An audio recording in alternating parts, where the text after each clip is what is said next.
Let's shift gears now and have a completely different discussion with you. Balancing economic imperatives with social concerns about alcohol is an ongoing challenge in South Africa. According to numerous studies, South Africans consume a significantly higher number of units of alcohol annually. This figure tends to spike dramatically, especially during the festive season. Bongani Mahlangu is a political economy analyst. In fact, he's written some articles. One of them is titled "The Legacy of Alcohol Abuse in South Africa and Our Phuza Nation is Its Own Enemy." Bongani joins us now via our video link. Great to have you on the program, sir. Thanks very much indeed for agreeing to speak to us about what we thought were really interesting insights in some of the body of your work. Reports that South Africans consume nearly R1 billion worth of alcohol on a daily basis this past festive season alone. Should we see this as an economic boom, as it's being framed in some instances, or just a disaster, quite frankly, unfolding before us? Greetings to you, the colleagues in studio and the viewers at home. Yes, in terms of revenue or excise duty, it does generate.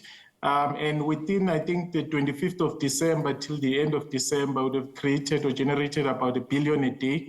Before that, or the 11 months preceding that, it would be about R500 million or so. However, that's just the economic benefit. But if you also look at the economic cost and the social cost and you quantify it in terms of monetary terms, you would then realize that the cost outweighs the benefits.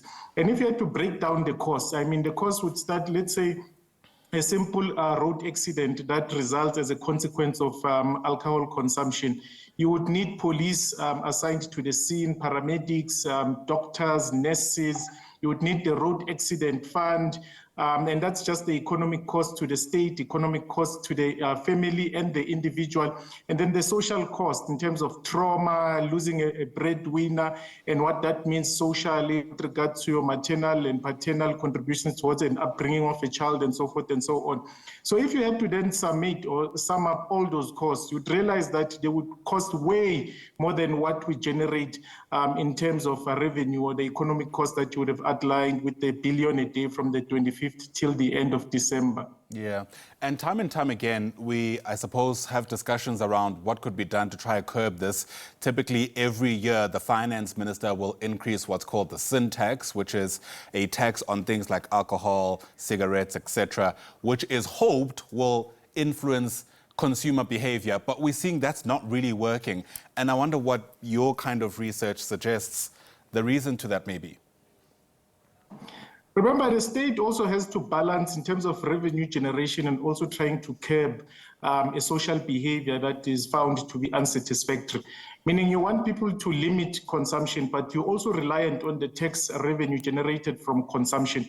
So yes, every financial statement made, there is an upward adjustment of the excise duty or what you would call the sin tax on alcohol, but it's targeted in such a way that it does not also promote illegal consumption, of which either way it exists. I mean, 1 out of 5 alcohol beverages consumed in South Africa is illegal, and there's also illegal trading as well.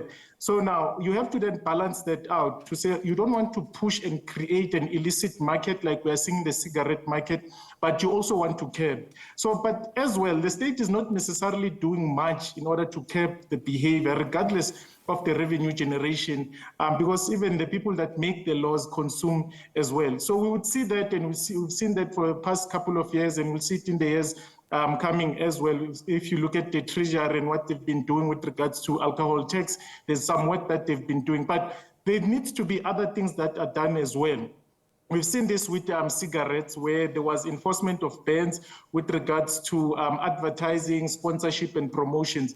If you look at alcohol, in terms of promotions especially, that promotions even on social media and other spaces, it is what socializes younger people to actually take up consumption, experiment with consumption, because it's promoted and projected as some cool thing to do, without also even going into the historic issues or historic behaviors as to why we consume as much as we consume. So you need to look into the advertising, sponsorship, and promotion. Look at strengthening restrictions in terms of alcohol availability. That would be bylaw enforcement or enforcement of license restrictions, minimum drinking age adjustments, adjusted upwards, in terms of also advance and enforce drink and driving countermeasures, facilitate access to screening, briefing, interventions and treatment, raise prices, which is what we've spoken about, and excise duties. So there's a whole lot of things that can be done, not only by Treasury, but by other arms of state that would then assist with regards to the reduction in alcohol consumption in the country, but it's not being done. But as I said, primarily, I would stress the promotion and advertising of alcohol, be it on social media, whether paid or not paid. That needs to be cut down. And I think that will also contribute, at least when it comes to socialization of consumption. Well, the advertising of things like cigarettes, I think, has been banned. I stand to be corrected, but I haven't seen a cigarette ad in a long time. My point is that doesn't seem to have really curbed behavior. So I wonder how far, banning alcohol advertising, you reckon, would go?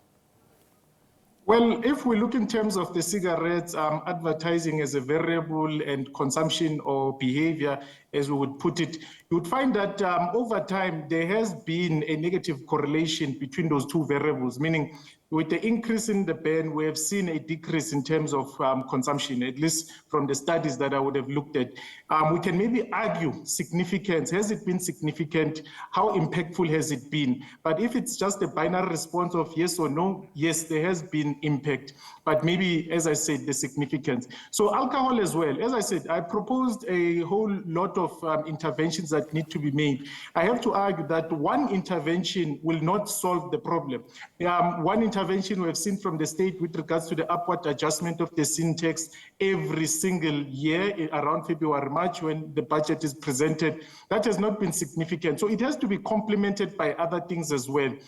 We know that especially in townships, informal settlements, consumption is very high. If you go to agricultural households, I've been to, I think, Ward 5 in Lichtenburg, consumption is still high and the tot or dot system is still operational in those spaces. And when you look into those spaces, you find also there's high levels of unemployment where people feel depressed, stressed and so forth, and they don't get the necessary support. They turn to alcohol. Where there are illegal traders because of unemployment, so people still sell illegally. They don't have permission or to sell, meaning they don't have a license from the liquor boards in order to distribute alcohol and so forth. So I'm just trying to give a high level summary that there also needs to be economic interventions in certain spaces of our society or communities.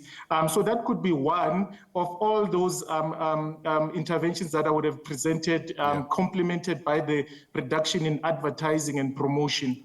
Fair enough. There's so much more to unpack, including that Toto dope system that you've just mentioned, which we know has deep historical roots in the country when you think about how people in some rural areas were paid for their work and how that might have affected the psyche of South Africans and our relationship with alcohol. But hopefully we'll have that discussion at a different time. We're going to have to leave it there for today.